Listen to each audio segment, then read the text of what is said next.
Pernahkah Anda mendengar anggapan bahwa orang baik itu lemah? Bahwa mereka mudah dimanfaatkan, terlalu lunak, atau bahkan tidak cukup tangguh untuk menghadapi kerasnya hidup? Tapi, benarkah demikian? Atau mungkin ada sesuatu yang tidak kita pahami tentang kebaikan? Tetaplah bersama saya, karena di sini kita akan mengungkap kekuatan tersembunyi yang dimiliki oleh orang-orang baik. Kekuatan yang begitu besar, namun sering diabaikan oleh dunia. Berapa kali Anda mendengar orang berkata, orang baik itu cuma boneka, gampang dimanfaatkan? Pernyataan ini sering terdengar di kantor, di keluarga, bahkan di media sosial. Tapi, apakah benar? Apakah kebaikan identik dengan kelemahan? Atau justru mereka yang tidak mengerti arti kebaikanlah yang sebenarnya lemah? Hari ini, saya ingin Anda merenung, karena ada sesuatu yang mungkin tidak Anda sadari tentang kekuatan yang tersembunyi dalam kebaikan. Pikirkan seseorang seperti Rahmat. Dia adalah pria yang selalu membantu siapapun tanpa pamrih. Tapi apa yang dia dapatkan? Dianggap remeh. Bahkan temannya sendiri pernah memanfaatkan Rahmat untuk mengambil kredit atas pekerjaannya. Rahmat terluka, tapi dia tidak pernah membalas. Apakah ini bukti bahwa Rahmat lemah? Atau mungkin dia tahu sesuatu yang lebih dalam tentang kehidupan yang tidak dipahami oleh banyak orang? Filosofi Stoik pernah berkata, tidak ada orang yang lebih kuat daripada mereka yang mengendalikan diri ketika diprovokasi. Inilah yang membuat kebaikan luar biasa. Ketika Anda memilih untuk tetap membantu meskipun disakiti, Anda sedang menunjukkan kekuatan yang lebih besar dari kemarahan. Tapi siapa yang mau percaya ini, ketika dunia memuja mereka yang terlihat keras? Pernahkah Anda membantu seseorang hanya untuk dihina di kemudian hari? Rasanya seperti hati Anda diiris-iris, bukan? Tapi disitulah ujian sebenarnya. Orang baik seperti Anda sedang melatih kekuatan batin yang tidak dimiliki oleh mereka, yang hanya tahu bagaimana memanfaatkan dan meremehkan orang lain. Mereka mungkin menang hari ini, tapi Anda yang akan menang di akhir. Jadi, pertanyaannya adalah, apakah Anda cukup kuat untuk tetap menjadi baik di dunia yang seringkali tidak adil?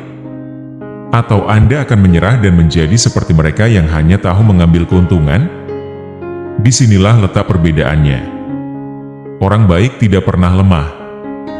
Mereka adalah bukti hidup bahwa kebaikan adalah kekuatan yang paling sulit ditiru oleh mereka yang lemah. Bayangkan sosok bernama Asep, seorang guru sederhana di pedesaan yang selama bertahun-tahun mengajar dengan sepenuh hati. Dia mengabaikan gaji kecil dan penghargaan yang jarang datang. Suatu hari, Asep memutuskan untuk membantu salah satu muridnya, Dini, yang hampir putus sekolah karena kesulitan keuangan. Dia mendonasikan sebagian besar gajinya untuk membayar uang sekolah Dini. Namun, apa yang terjadi setelah itu?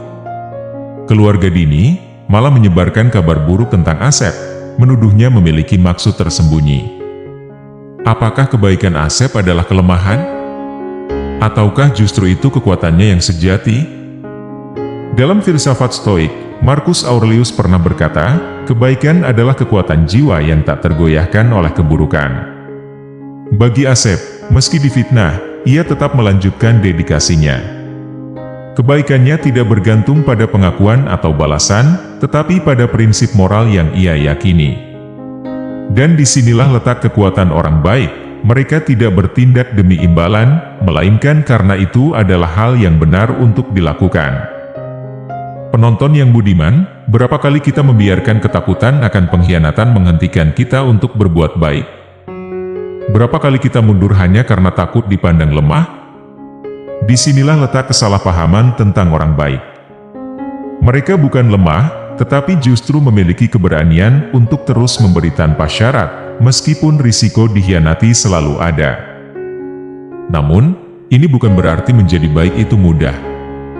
Kebaikan memerlukan keberanian luar biasa, keberanian untuk menerima kenyataan bahwa tidak semua orang akan menghargai tindakan kita, dan keberanian untuk tetap melakukannya meski dunia tampaknya tidak adil. Ketika Asep tetap mengajar dengan hati meski difitnah, dia menunjukkan bahwa kekuatannya lebih besar daripada ketidakadilan yang dia alami. Apa yang dapat kita pelajari dari kisah ini? Bahwa kebaikan bukanlah tentang memenangkan persetujuan atau mendapatkan balasan. Kebaikan adalah ekspresi tertinggi dari kekuatan batin manusia. Orang-orang baik seperti Asep mungkin tampak lemah di mata dunia, tetapi mereka adalah pilar yang menopang nilai-nilai kemanusiaan kita. Jika dunia ini masih memiliki harapan, itu karena ada orang-orang seperti mereka. Penonton yang baik hati, pernahkah Anda merasa dilema seperti Asep?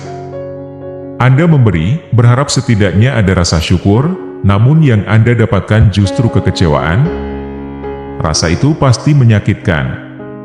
Tetapi mari kita renungkan bersama, apakah penghargaan orang lain adalah tujuan utama kita?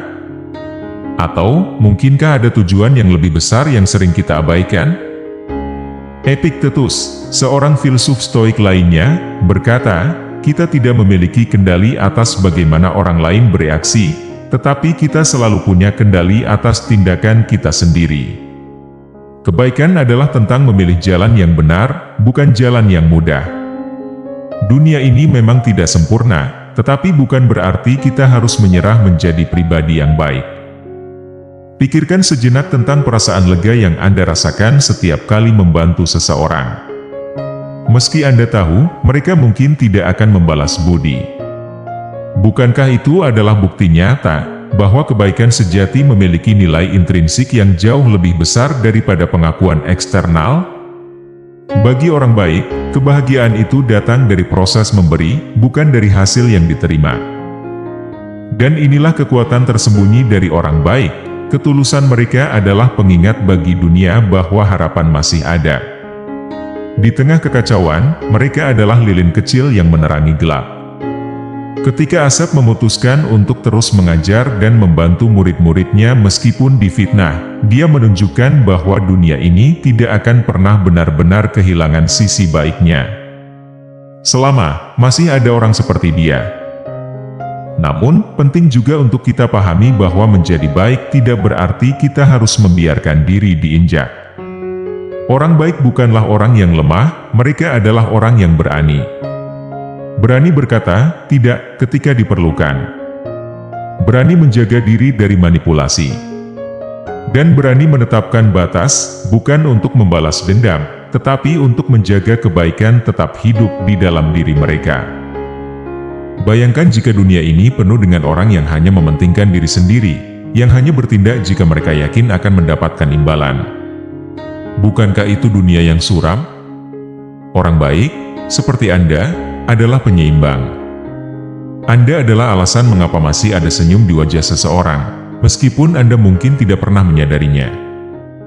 Namun, saya tahu, sulit rasanya mempertahankan semangat ini. Kadang kita merasa dunia tidak peduli. Marcus Aurelius pernah menulis, lakukanlah kebaikan tanpa mengharapkan pujian, karena sifat alamiah kebaikan adalah memberikan, bukan meminta. Kata-kata ini mengajarkan kita bahwa kekuatan kebaikan ada dalam ketulusan, bukan dalam pengakuan. Mari kita lihat contoh lain, seorang petani tua di desa terpencil. Setiap hari, dia menyisihkan hasil panennya untuk membantu tetangganya yang kurang mampu, meskipun dirinya sendiri hidup pas-pasan. Ketika ditanya mengapa, dia hanya menjawab, karena suatu hari nanti, saya ingin dunia ini menjadi tempat yang lebih baik untuk cucu-cucu saya. Kebaikan seringkali memiliki efek riak yang tidak langsung kita lihat, tetapi tetap sangat nyata. Dan disinilah letak keajaiban kebaikan. Meskipun dunia seringkali tampak tidak adil, kebaikan yang Anda lakukan tidak pernah sia-sia. Mungkin balasannya bukan dalam bentuk materi, tetapi dalam bentuk kekuatan batin yang tidak bisa dihancurkan oleh pengkhianatan atau ketidakadilan. Orang baik mungkin terlihat lemah di luar, tetapi mereka memiliki hati yang tidak dapat dipatahkan. Pada akhirnya, kebaikan itu seperti matahari di balik awan gelap. Kadang kita tidak melihatnya, tetapi kehangatannya selalu ada, memberikan harapan dan kehidupan. Dan Anda, yang memilih untuk tetap menjadi baik di dunia yang keras ini, adalah matahari itu. Anda adalah kekuatan yang menyembuhkan, bukan hanya untuk orang lain, tetapi juga untuk diri Anda sendiri. Dan sekarang, saya ingin Anda bertanya pada diri sendiri, Apa yang benar-benar membuat Anda kuat? Bukan jumlah uang yang Anda miliki, bukan jabatan yang Anda pegang, tapi hati Anda yang penuh kasih, keberanian untuk terus berbuat baik, meski seringkali tidak dihargai. Itulah kekuatan yang sesungguhnya, kekuatan yang tidak bisa dibeli atau dipalsukan. Epictetus pernah berkata, kita tidak bisa mengendalikan dunia di sekitar kita, tetapi kita selalu bisa mengendalikan cara kita merespons. Orang yang memilih untuk tetap baik, meskipun dunia tidak adil, adalah mereka yang memahami makna sebenarnya dari kendali diri. Mereka yang tidak membiarkan ketidakadilan mengubah hati mereka menjadi keras atau pahit. Jika Anda pernah merasa bahwa kebaikan Anda sia-sia, ingatlah ini, kebaikan adalah benih. Mungkin Anda tidak melihatnya tumbuh, mungkin Anda tidak pernah memetik buahnya, tetapi Anda telah menanam sesuatu yang berarti. Dan dunia ini, sekeras apapun kelihatannya, membutuhkan benih-benih itu. Jadi, mulai sekarang, jangan pernah ragu untuk menunjukkan kebaikan Anda, karena itu bukan tanda kelemahan, melainkan keberanian. Dunia ini membutuhkan lebih banyak orang seperti Anda, orang yang berani menjadi baik, bahkan ketika mereka tahu balasannya tidak selalu adil. Jika Anda merasa video ini menggugah hati Anda, berikan tanda suka dan bagikan kepada orang-orang yang Anda sayangi. Mari kita sebarkan kekuatan kebaikan ini bersama. Jangan lupa untuk subscribe dan aktifkan lonceng notifikasi agar Anda tidak ketinggalan konten inspiratif berikutnya. Sampai jumpa di video berikutnya, dan ingat, Anda lebih kuat dari